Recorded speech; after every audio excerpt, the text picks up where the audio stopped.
Olá, eu sou o professor Gustavo Batista E eu, professor Gustavo Ferreira. e esse é o podcast O Fascinante Mundo do Sensoriamento Remoto. O maior podcast em língua portuguesa sobre sensoriamento remoto e geotecnologias. Do mundo.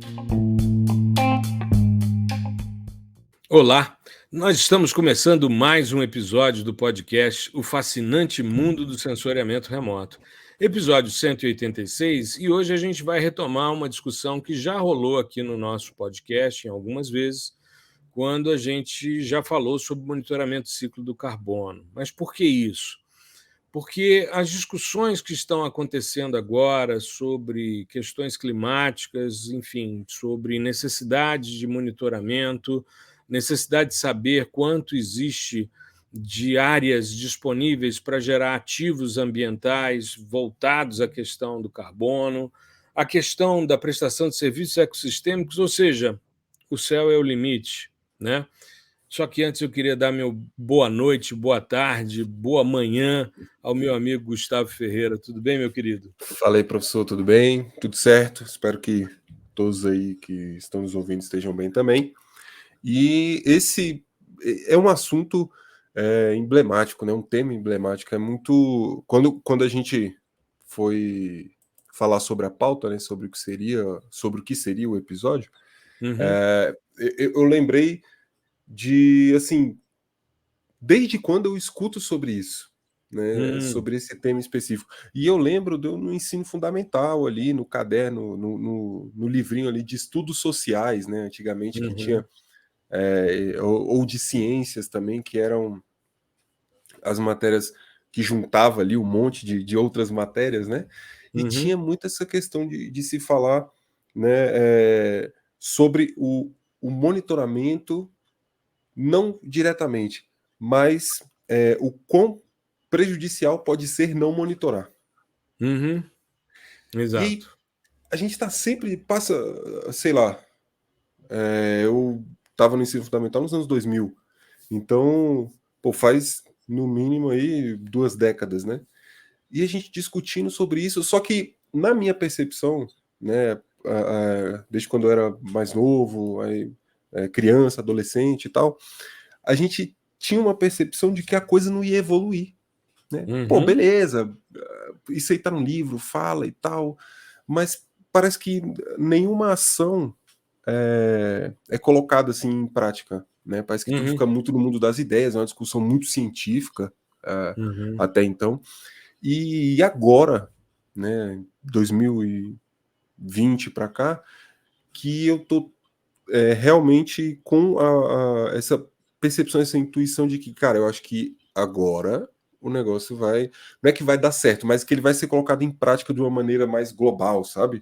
A gente sim. trabalhava muito no local, sempre trabalhou muito no local, porque é uma lógica de implementação de projeto, né? Você não vai. Uhum, Você tem um projeto piloto justamente por causa disso. Você não vai jogar tudo, né, jogar todas as suas fichas em tudo. Então você faz ali um projeto mais local para daí você generalizar. Só que esse generalizar nunca aconteceu assim, né? E agora, não sei se tem esse apelo. É claro que é uma conjunção de fatores, né? A gente não pode também julgar só por um lado, mas essa questão de os dados, né, essa montoeira de dados que a gente tem está nos mostrando cada vez mais padrões e alarmes que, né, a gente precisa olhar alguns pontos que estão chegando ali em algo próximo a um ponto de não retorno, enfim, coisas uhum, que são complicadas que a gente tem que parar para pensar um pouquinho mais. Então você tem muita informação sendo gerada sobre esses fenômenos e você tem muita tecnologia investida no monitoramento, né? uhum, Porque isso, enfim, gera valor, né? Tem valor agregado, muito valor agregado, inclusive. Então você tem o desenvolvimento de técnicas, o desenvolvimento de infraestruturas para auxiliar nessa parte de monitoramento. Então eu acho que agora é a hora, né? Seja por conta de estar muito próximo de algo mais catastrófico, ou porque agora uhum. nós temos os meios, né, os mecanismos para conseguir colocar em prática, botar na rua um projeto dessa magnitude. E a gente está falando aqui do monitoramento do ciclo do carbono. Uhum. Né? Tem N outras variáveis que a gente deve monitorar também e está monitorando, enfim, que são sensíveis a questões sociais, né? Enfim, que afetam o nosso dia a dia. Eu acho que isso é muito importante também, porque, como eu falei, às vezes a coisa fica no mundo das ideias ali, porque a maioria da população acaba que não sente, né, essa mudança ou algum sinal muito forte disso. Só que agora não, Uhum. né? Agora a gente está sentindo, né, na pele, enfim, ou em outros meios, e isso dá uma outra perspectiva, né? Você envolve de fato grande parte da sociedade na conscientização de um problema advindo aí de outras práticas, né, que estão envolvidas no ciclo do carbono. Então, assim, é um assunto muito emblemático, muito delicado e que tem tudo a ver com a nossa área, né? Uhum. Só para fechar aqui, essa percepção de que agora a gente consegue fazer um monitoramento em escala global, e aqui não só de espaço, mas de tempo também, que é muito importante isso. Às vezes o profissional de geotecnologia ele está ligado muito à questão espacial, né? Mas a gente tem que levar em consideração que a dinâmica, o espaço ele muda, né? Uma acumulação desigual de tempos, já diria Milton Santos. Então, o tempo ele por vezes, ele pode ser até mais importante. Então, você conseguir esse monitoramento em larga escala só é possível por questões que envolvem diretamente as geotecnologias. Não tem Uhum. como você monitorar, né, o planeta inteiro ou monitorar um ciclo, mas numa escala global, sem utilizar dados, processos, metodologias que venham da nossa área de geotecnologias. E isso é muito importante para nós enquanto profissionais. Né? Exato. Você tocou num ponto que eu acho interessante. No último mês, eu tenho sido constantemente acionado. A Secretaria de Comunicação da universidade recebe demandas diárias de pedidos de entrevista para profissionais do quadro da universidade se manifestarem sobre determinadas temáticas. E a gente acaba, né, sendo cadastrado na Secretaria de Comunicação em função do que a gente estuda, do que a gente fala, do que a gente investiga, né? E eu, no último mês, fui bastante acionado sobre questões relacionadas a mudanças climáticas, principalmente porque no início do mês agora a gente teve temperaturas recordes, né, sendo batidas. E numa sequência, foram 3 vezes a média anual, a média de temperatura anual global, né, sendo batida. Aliás, repetindo, a média de temperatura global sendo batida, né? E a gente tinha o último grande recorde em 2016, quando a gente teve o El Niño mais intenso da história.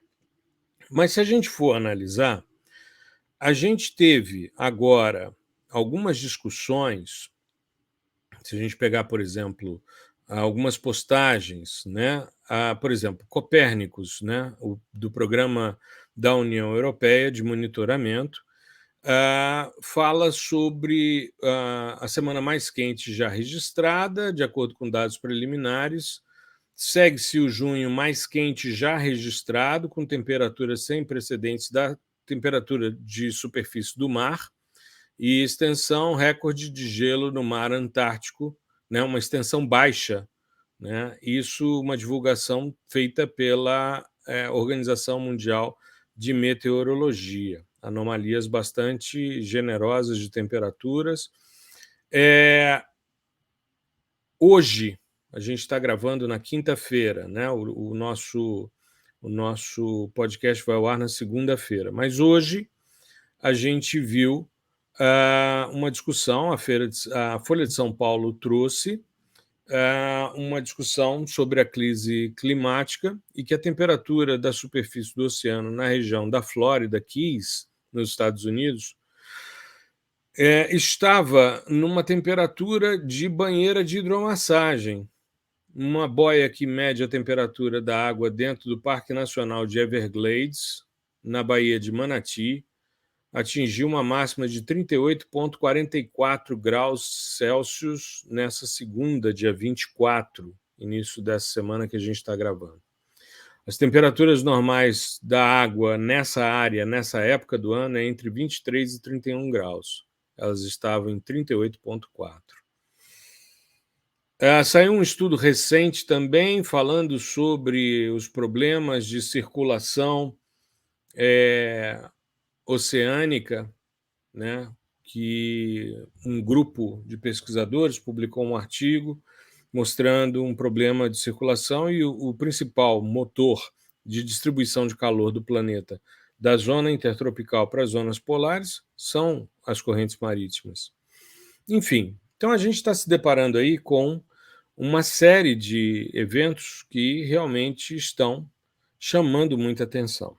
Eu sempre tive uma preocupação com a questão da escala, ou seja, a medição está sendo feita em escala regional, em escala local, qual é o nível de certeza desse tipo de medição, porque a gente sabe que já vivemos momentos em que as discussões eram bastante acaloradas, mas, ao mesmo tempo, a gente precisa ter uma certa periodicidade, uma série histórica mais longa para você dizer que está havendo mudanças no clima. Para você caracterizar um clima de uma região, você precisa de, no mínimo, 30 anos de dados. Mas, como você bem salientou, hoje nós temos sistemas sensores para medições. E falar sobre o ciclo do carbono é bastante interessante porque dentro dessa dinâmica, e aí a gente resgata uma questão que eu acho bastante interessante, que também me foi passado hoje, ou seja, parece que as coisas estão todas convergindo nesse sentido, por isso o tema do episódio de hoje. Eu recebi uma amiga compartilhou um vídeo da BBC News, na qual eles falam sobre Eunice Newton-Fott, a cientista do século XIX que descobriu o efeito estufa associado ao gás carbônico e acabou esquecida. Aliás, quando se fala de efeito estufa, não se cita ela. Eu ainda não assisti o documentário, mas uma outra amiga comentou sobre a história oculta da Eunice. E um outro aspecto que eu acho que é importante é a gente falar, né, sobre o monitoramento do ciclo. O que tem sido feito, o que a gente tem disponível hoje para a gente poder trabalhar, né? Então, é dentro dessa perspectiva que eu queria conduzir a nossa conversa de hoje, Gustavo. Ou seja, estamos tendo aí uma série de indicadores.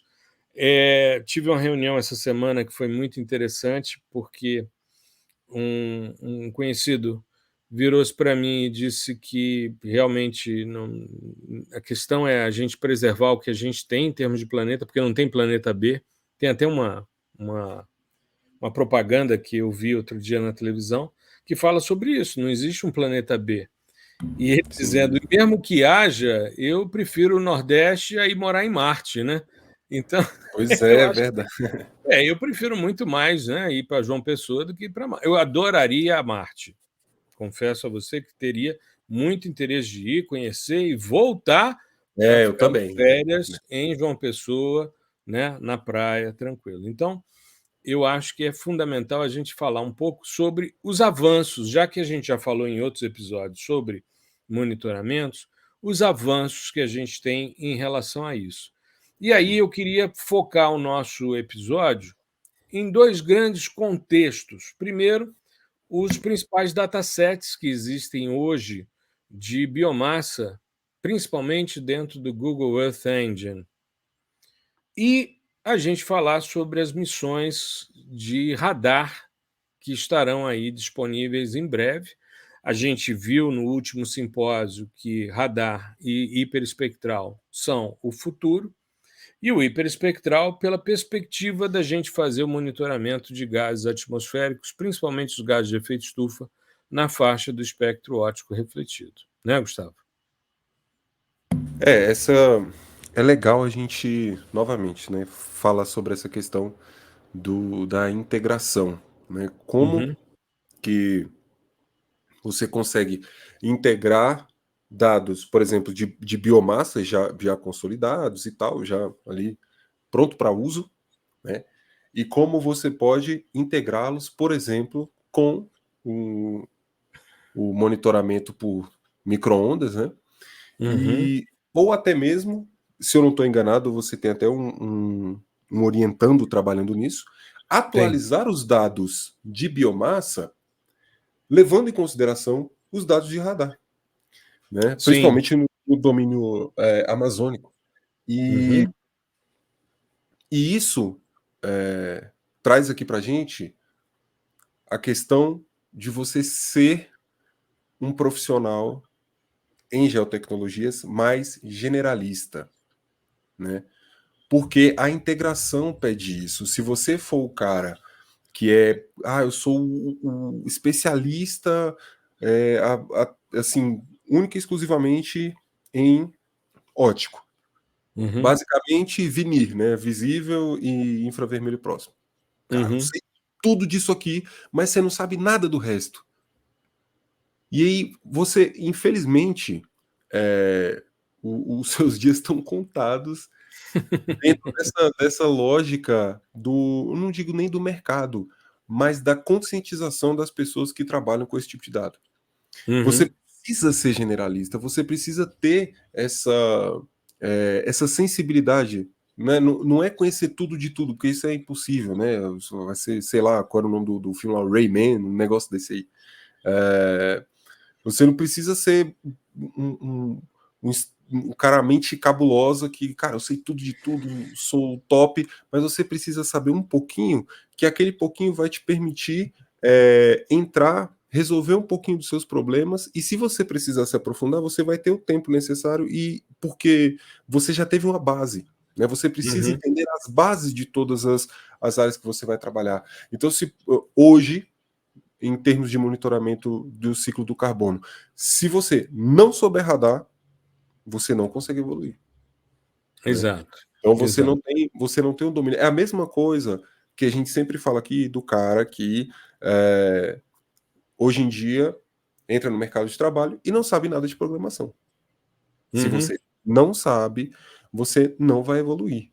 Vai ser muito difícil você, cara, você pode ser, eu não estou falando que ninguém vai ser contratado e tal, mas você pode entrar em algum lugar e tal, mas a, a, a hora da necessidade de você programar alguma coisa vai chegar, né? E aí, Exato. e quem não tem essa consciência vai esperar essa hora chegar e vai se desesperar quando o problema bater no pé, né? Então, para você ter um acesso, né, se apropriar, seja dos dados, das técnicas de processamento ou da mentalidade do monitoramento do ciclo do carbono, você precisa ser um profissional generalista, né? Uhum. Porque os próprios datasets, eles são pensados para serem trabalhados de maneira integrada.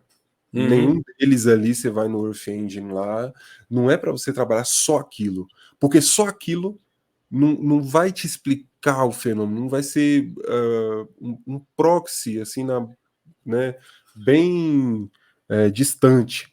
Você vai precisar integrar. Só que aí você Exato. tem que saber com o que você vai integrar e saber o que dá certo integrar.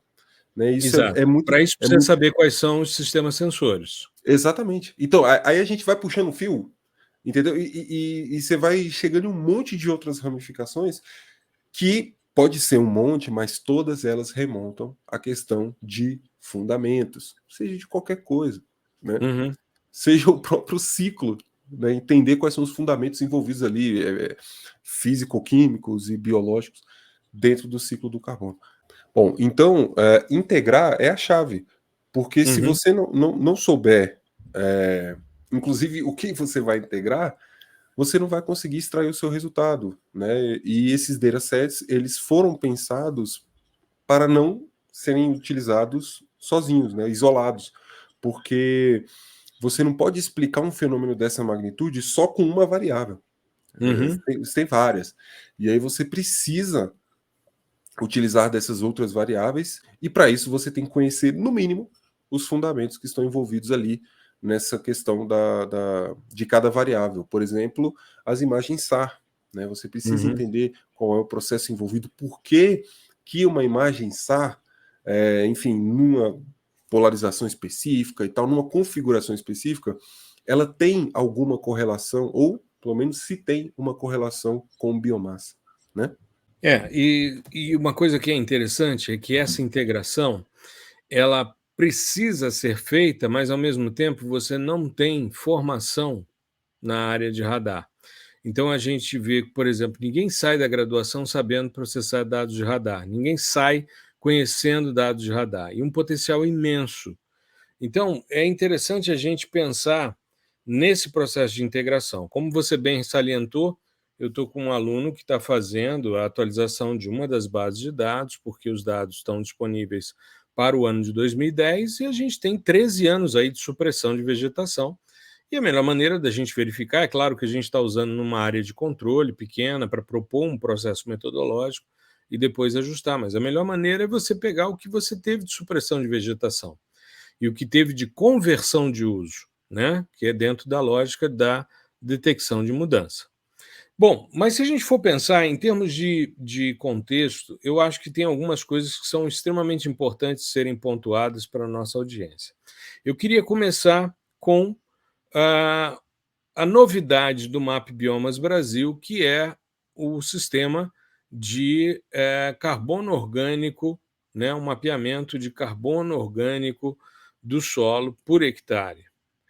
Eles fizeram um levantamento agora, fizeram uma divulgação recente, tá? Fizeram um lançamento dia 21 de junho, não tem muito tempo, ali era o lançamento da coleção beta, isso depois vai sendo aprimorado, mas são algumas coisas interessantes nesse sentido.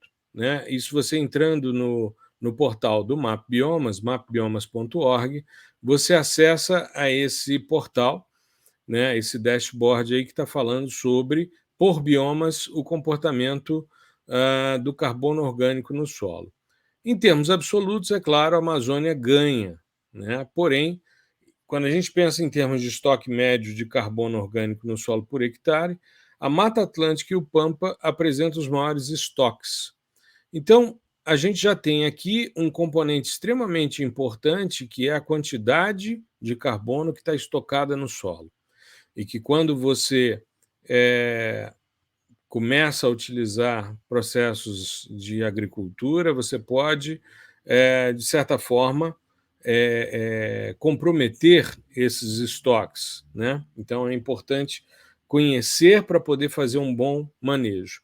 E uma coisa que chama atenção foi o chamariz, né, para essa divulgação dessa notícia. Mapeamento inédito indica que Brasil estoca no solo o equivalente a 70 anos das emissões de CO2 do país. E isso, inclusive, mostra um aspecto extremamente interessante, porque quando se fala muito de mercado de carbono, para os países europeus, para os países do hemisfério norte, isso faz todo sentido, porque a matriz energética é normalmente baseada na queima de combustíveis fósseis. Então, você tem toda uma discussão nesse sentido. A nossa matriz, que tem a hidroeletricidade como principal, né, fonte, no caso da matriz energética brasileira, a gente tem uma vocação para a sustentabilidade, mas é importante a gente compreender, principalmente porque a gente sofre processos de degradação no bioma amazônico bastante intenso. Né? Em termos de... Bom, então a gente tem esse novo dashboard aí do MAP Biomas, que vai tratar de carbono orgânico no solo, né? Carbono orgânico no solo, que é um componente bastante interessante. E tem três datasets disponíveis no Google Earth Engine que eu acho que vale a pena a gente comentar. Né? Aliás, se você entrar no Above Ground Biomass, né? você tem lá os dados de três datasets. Não só above ground, como below ground, né? Ou seja, acima e abaixo do solo. Nós temos o Global Above Ground and Below Ground Biomass Carbon Density Maps. Esse sistema ele é desenvolvido pela NASA, né, pelo ORNL da NASA, é um laboratório Oak Ridge National Laboratory, e ele tem uma resolução espacial muito interessante de 300 metros.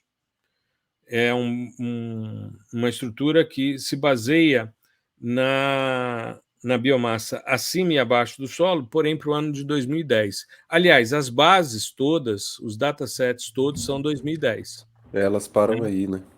Param aí. Tem um outro que é 2012, mas também que é o WHRC Pantropical National Level Carbon Stock Datasets. Esse daqui, que é o que o Gabriel está trabalhando na dissertação dele, o meu orientando, e a gente escolheu ele, apesar de um ter sido feito pela NASA, o WCMC, Above and Below Ground Biomass Carbon Density, é da ESA, e esse daqui a gente escolheu por um detalhe bastante importante. Ele faz a análise, são 500 metros a resolução espacial, né? É uma resolução mais baixa do que o da NASA, mas a gente tem os dados MODES, então a gente tem dados ópticos, refletidos e emitidos ali, né, que estão disponíveis no MODES, combinados com dados LiDAR, que fazem normalmente essa visão da tridimensionalidade e da cubagem, e Volume. volume, ainda com as medidas de campo, que validam bem. Então, esse sistema, a gente está trabalhando com ele, né? Ele está sendo estudado ali pelo Gabriel, e ele teve uma publicação, inclusive, em 2012, os dados são até 2010, foi publicado em 2012, no número da Nature Climate Change. Então, dentro do GE, você consegue as fontes bibliográficas que embasam cada um desses datasets. Mas é interessante porque a gente vem vendo, com uma certa frequência, uma tendência do que aconteceu em 2014, a partir do Sentinel-1, uma tendência também de começar-se a popularizar dados LiDAR, que é extremamente importante para esse tipo de análise. Né, Sim. Gustavo? E eu acho que, assim, vamos fazer um comparativo. Eu vou fazer, né? Eu tô colocando na sua conta aí. Mas Não, perfeito. Eu entro na conta, não tem problema não. Então, há um tempo, nós tínhamos assim duas fontes de dados emergindo, né, que eram bem promissoras. O drone, por conta da resolução espacial, e também dele ser meio que on demand, né? Se você tem o drone, você voa a hora que você quiser e tal. Pouquíssima influência atmosférica, né? Na verdade, quase nenhuma, mas se a gente levar para o ramo da física, aí já vai ter, enfim, eu não quero levantar esse debate, não. Mas tínhamos o drone e o LiDAR. E com o tempo, assim, a minha percepção é de que o LiDAR tomou a frente, né, dessa corrida por conta muito desse tipo de monitoramento mais em escala regional, né, que você consegue extrair dados valiosíssimos, né, pegando ali muito na questão do volume, como você falou, e que o drone fica um pouco atrás nessa questão de monitoramento. O drone é muito bom para mapeamento, né? Agora, para monitoramento, o LiDAR ganha, né? E ele tem um forte apelo para essa parte de biomassa, né? Então, você tem muita coisa que corrobora para que o LiDAR tome a frente aí dessa corrida. Não sei se você concorda, mas é uma percepção que eu tive assim ao longo do tempo, porque eu achava que o drone ia ser a bola da vez, sabe? Uhum. O pessoal vai fazer tudo em drone e tal, não sei o que, é muito mais fácil. Para algumas organizações é bem mais barato, né? Mas o que acontece é que nessa questão, principalmente de monitoramento, a perfilagem laser assim é excepcional, claro, quando integrada também com outros dados. E principalmente porque isso agora está em nível orbital, né? Então você É. tem o ICESat-2 com um sistema extremamente poderoso LiDAR, que é contagem de fótons, que é o que tem de mais moderno, né? E é um sistema bastante interessante. Eles fazem normalmente essas perfilagens, né? Então os dados de LiDAR normalmente são os perfis, né? Mas é uma tendência, você pode interpolar isso e ter uma superfície contínua. Eu acho que o grande problema dos drones é a estabilidade. Como eles voam baixo e sofrem influências atmosféricas, e quando eu falo de influências atmosféricas, não estou falando de espalhamento e absorção, não, eu estou falando de vento, de vento. Então, eu já tive muito problema assim de pegar cena que, de repente, dá um vento e você dá uma descalibrada geométrica na cena. Ou seja, você tem uma parte da cena que está desfocada e uma outra parte também, a parte central meio que se preserva ali, mas houve essa oscilação. Toda vez que você voa abaixo, me lembro quando os caras começaram a fazer voos do Everest, que foi o hiperespectral que eu estudei na minha tese de doutorado, quando eles saíram da estratosfera com R2 e começaram a voar na troposfera com o Twin Otter para fazer um pixel de 4 metros, eles tiveram que desenvolver um sistema de correção da linha de voo, porque tudo ficava torto. Então tinha que ter um ajuste geométrico robusto, pré-processado antes de chegar na mão do usuário, né? Porque se Uhum. você não tinha linearidade nas rodovias, nos cantos de cerca e tal, você perde isso, você perde o padrão geométrico por causa de ventos. Se é assim com uma aeronave que é pesada, imagine com um drone que é levinho. Pois é, pois é. Então tem uma questão complicada. Um amigo outro dia me mandou umas cenas com uma câmera que ele queria verificar se um modelo que eu tinha desenvolvido de índice de vegetação dava para ser aplicado com a câmera dele. E dava, porque ela tem o Hedge Edge e é o SFDVI, né, o Spectral Feature Depth Vegetation Index. E aí falei com ele, mas tem uma parte da imagem que não está focada. Ele disse, problema de vento. Tá? Eu falei, eu pressupus, né? Pressupus que isso era possível. Então, eu vejo que o LiDAR vai trazer benefícios muito grandes para esses estudos, para a gente entender. Mas a gente tem, como você bem salientou, a questão dos dados SAR. E a gente não pode se esquecer de um detalhe. Nós vamos ter o ano que vem a missão Biomass. Pelo menos está prometido, era 2020, com a pandemia foi jogado para 2024. A missão Biomass vai ter 18 meses de tomografia SAR, ou seja, essa cubagem a partir de uma variação vertical da vegetação.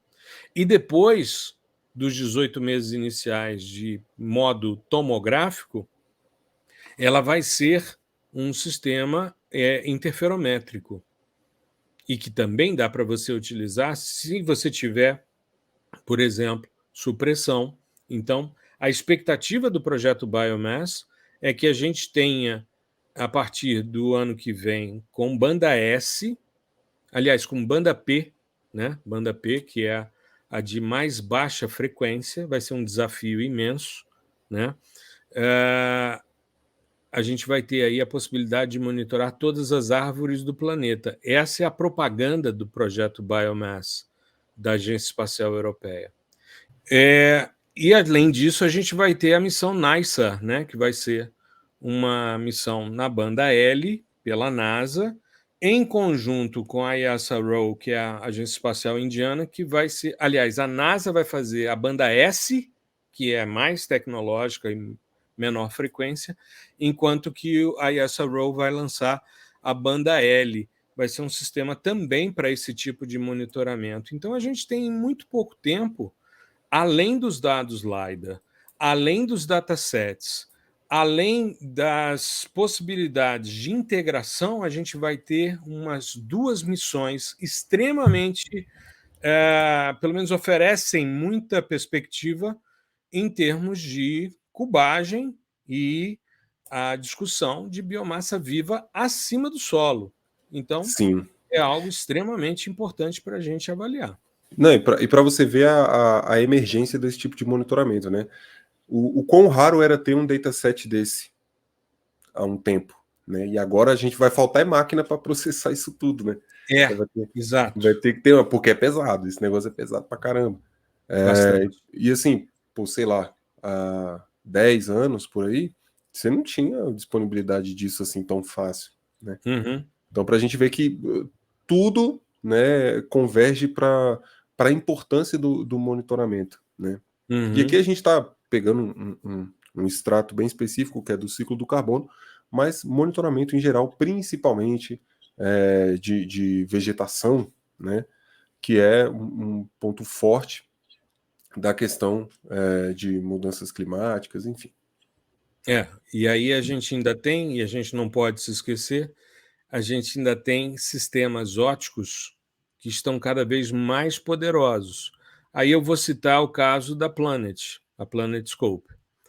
O Super Dove, quando lançou a banda Verde 1, muita gente me perguntou por que vocês vão colocar uma banda a mais, por que os caras colocaram uma banda a mais no verde, qual o propósito disso? A Verde 1 com a verde tradicional te permite medir o uso eficiente da luz na fotossíntese. Ou seja, quando o Joe Gumman e os colaboradores dele propuseram em 97 o Photochemical Reflectance Index, eles usavam no espectro os 2 comprimentos de onda da Verde 1 e da Verde, que hoje tem somente na constelação Planet. Uhum.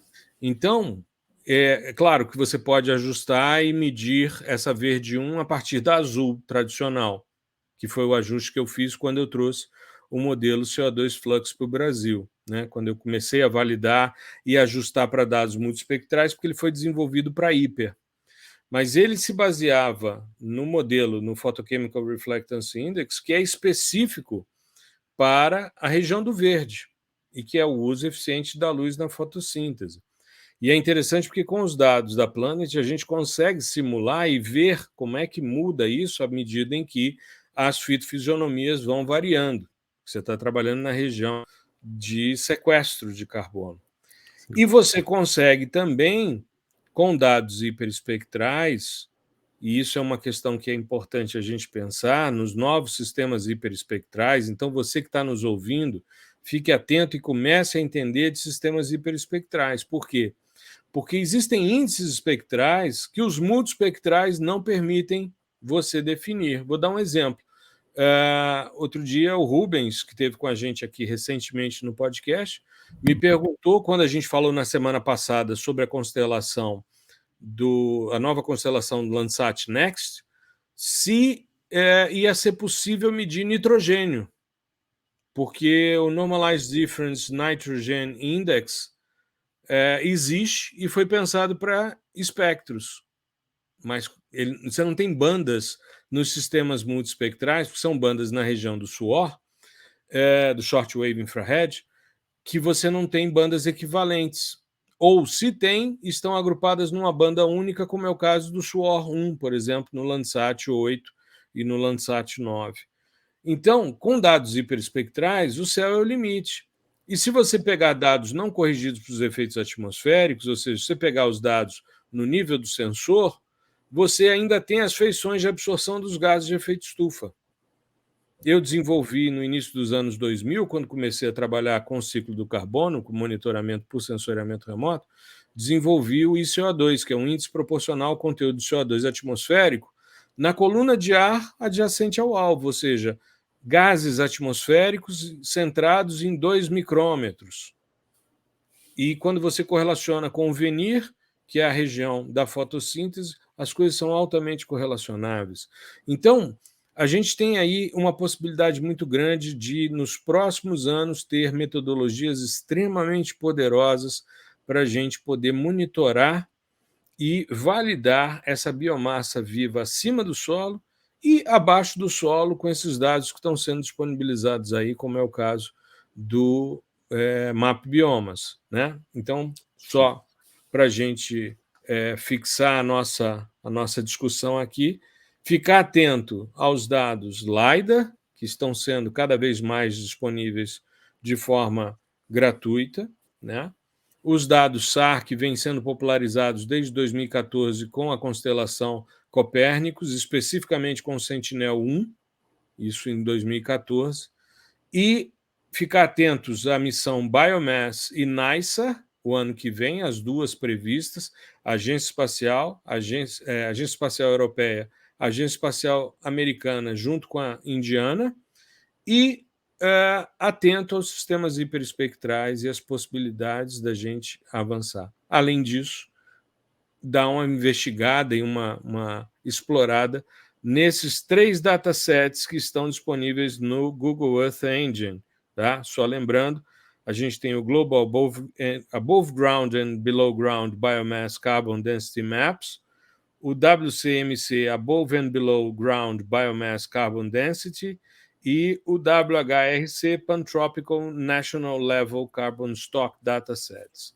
São 3 perfis, 3 datasets bastante poderosos e que vale muito a pena serem investigados. Mas lembrando que todos os 3 têm dados de 2010. Nós estamos em 2023, então precisa ajustar as coisas para, principalmente, os processos de degradação e de desmatamento.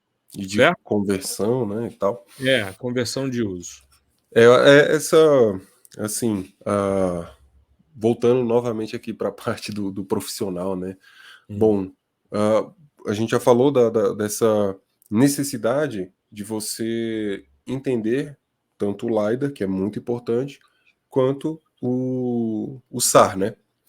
São 2 sistemas ativos, né, Gustavo? Pois é. Então, assim, você pode muito bem abrir qualquer um dado desse no Earth Engine, no QGIS, ao que você se sentir mais confortável. Agora, aliás, só um detalhe que eu me lembrei. Você sim, falou de QGIS, desculpa te interromper, mas o QGIS já tem algumas versões dessas mais recentes, não as estáveis, mas as mais recentes, que já estão trazendo uma série de módulos de processamento de dados sim, LiDAR. Né? Mas exatamente. Já retoma aí. que é aquela lógica que é muito legal do QGIS de pegar bons plugins e agregar como ferramentas nativas, né? Mas é que, assim, você pode ver, a gente ama visualização, já falou isso 200 vezes, de que a gente gosta de ver o negócio, gosta de ver o mapa, gosta de ver a imagem, gosta de ver as figuras, né? Mas não fica só nisso. Vai procurar entender os conceitos, os fundamentos que estão ali envolvidos, seja do LiDAR, do SAR, né? O LiDAR tem muito potencial, principalmente para esse tipo de monitoramento, mas o SAR tem, assim, uma coisa que é própria dele. Você consegue fazer muita, mas muita coisa com o SAR. Seja interferometria, polarimetria, tomografia. Cara, você tem universos dentro de cada área específica dessa do SAR. Então, assim, busque entender os fundamentos, como que as coisas estão organizadas ali, como que funciona, qual é a lógica implementada em cada sistema sensor desse, porque senão você não vai conseguir avançar, e aí você vai ser sempre o usuário que vai ficar ali, eu vou pegar o produto de biomassa que eu já tenho aqui, vou cortar para minha áreazinha e pronto, vou fazer o meu mapinha e acabou. Monitoramento do ciclo do carbono não é isso. Né? A gente tem que, por exemplo, igual o professor falou, você tem datasets que são um pouquinho mais antigos. Então, como que a gente faz para atualizar esses caras com as ferramentas que a gente tem? Né? Se a pessoa não sabe dos fundamentos de SAR, por exemplo, que vai ser o que é utilizado na dissertação do Gabriel, você nem abre essa perspectiva. Você vai falar, não, o negócio é de 2010, então ou não vou usar, ou vou usar e vou falar, gente, foi mal, é de 2010 porque só tem esse. Não. vamos atualizar esse cara, vamos utilizar o que a gente sabe. Mas para a gente utilizar o que a gente sabe, a gente tem que ir lá e conhecer primeiro. E tem que se apropriar. E não é se apropriar só de ficar mexendo no software e tal, dando zoom in, zoom out, essa coisa toda.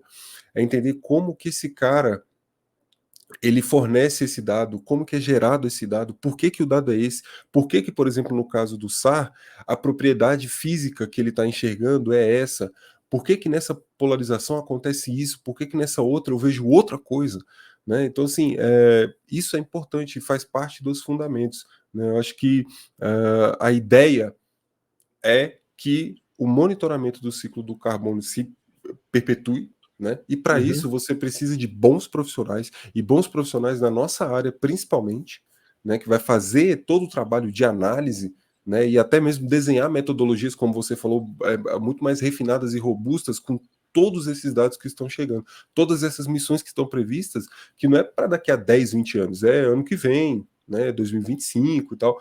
Então é coisa que já está aí, né? Então, para Exato.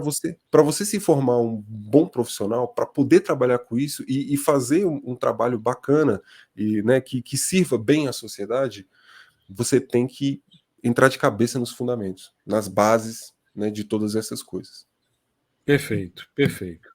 Eu queria aproveitar esse gancho da fala do Gustavo, né? Nós hoje falamos, né, vamos fazer aqui um breve resumo, nós falamos sobre o monitoramento do ciclo do carbono, o que tem de mais recente, salientamos a importância da compreensão dos dados na faixa do espectro óptico refletido, tanto a questão de dados multi como dados hiperespectrais, a integração com outros sistemas sensores, a potencialidade dos dados LiDAR, dos dados SAR, né, e dos datasets, tanto de biomassa viva acima e abaixo do solo, que estão disponíveis já da NASA, da Agência Espacial Europeia e desse grupo, né, que criou esse terceiro dataset, e também o Map Biomas, melhor dizendo, estou falando tanto de biomassa que acabo me confundindo, né?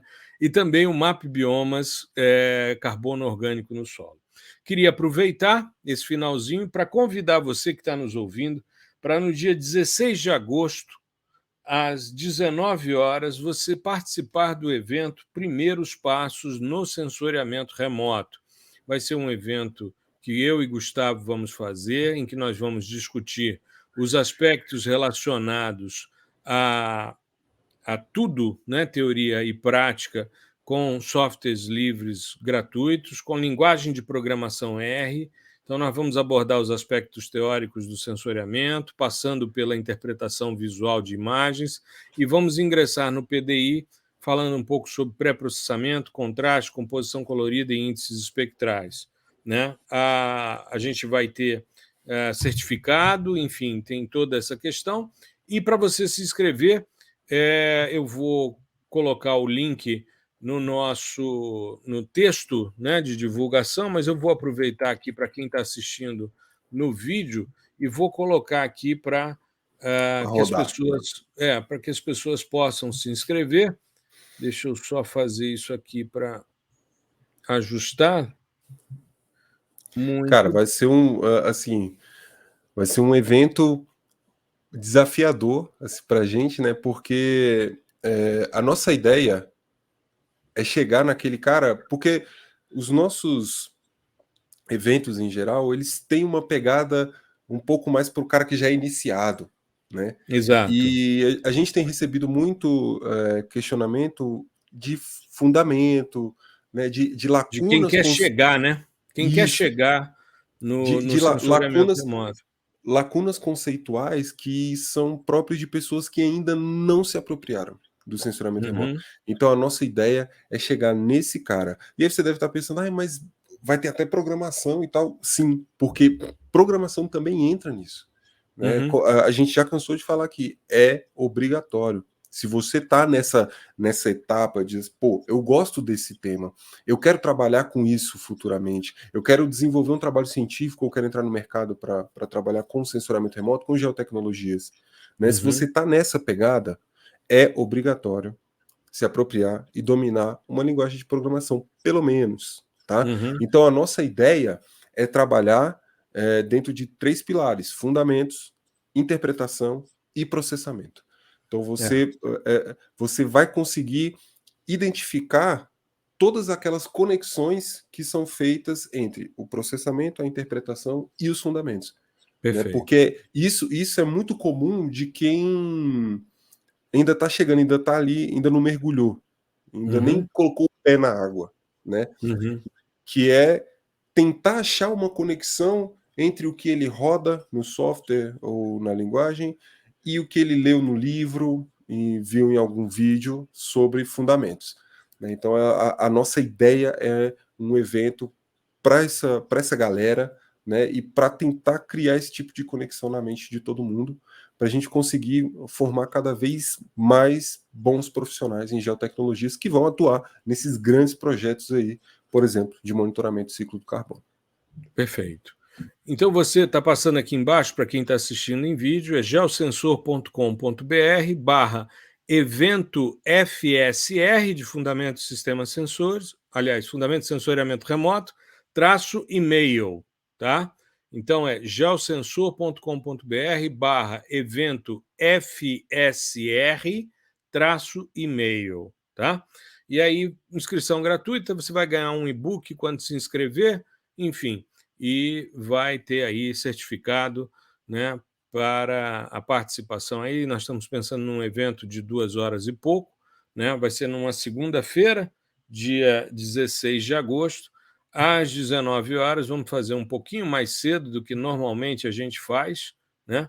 Aliás, dia 16 é uma quarta-feira, desculpe, eu botei segunda-feira na cabeça, não, é uma quarta-feira, dia 16, às 19 horas, que é o dia que a gente normalmente grava o podcast. Então, nesse dia, a gente vai gravar depois, num outro dia, nessa semana, mas vai ser um evento bem interessante. Esses 3 elementos, fundamentos, interpretação e processamento de imagem, é o que compõe o sensoriamento remoto. Por isso que a gente está criando esse evento, e nós vamos lançar também essa formação que nos tem sido cobrada por muitos estudantes, para as pessoas que estão querendo ingressar no sensoriamento remoto. Por isso, os fundamentos do sensoriamento remoto, fundamentos de sensoriamento remoto, que é essa nova formação que nós vamos lançar nesse evento. Aguardamos a sua inscrição e fique atento aí, a gente vai falar até o dia do evento, a gente vai falar nos episódios aí sobre essa possibilidade de você se inscrever e participar desse evento aí, que vai ser bem interessante, vai ser bem legal. Beleza? Gustavão, meu querido, um grande abraço para você, um grande abraço à nossa audiência, e que a gente possa aí, né, mais uma semana discutindo aí o fascinante mundo do sensoriamento remoto com essa moçada que cada vez mais nos prestigia nos mais de 48 países que nos ouvem, e por isso somos hoje realmente o maior podcast em língua portuguesa de geotecnologias e sensoriamento remoto do mundo, né? Falo disso sem nenhuma pretensão, mas com muita convicção do trabalho que a gente vem fazendo. Tá legal? Orgulho, né? Muito bom, muito orgulho, legal. Exato. Eu também fico muito feliz. Espero que todos tenham gostado aí do episódio, e pode ter certeza que virão outros e outros e outros, porque aqui a gente não para, toda semana tem episódio. Com certeza. É isso. Um grande abraço, meu querido. Um grande abraço à nossa audiência. Tudo de bom. Um abraço. Tchau, tchau. Tudo de bom.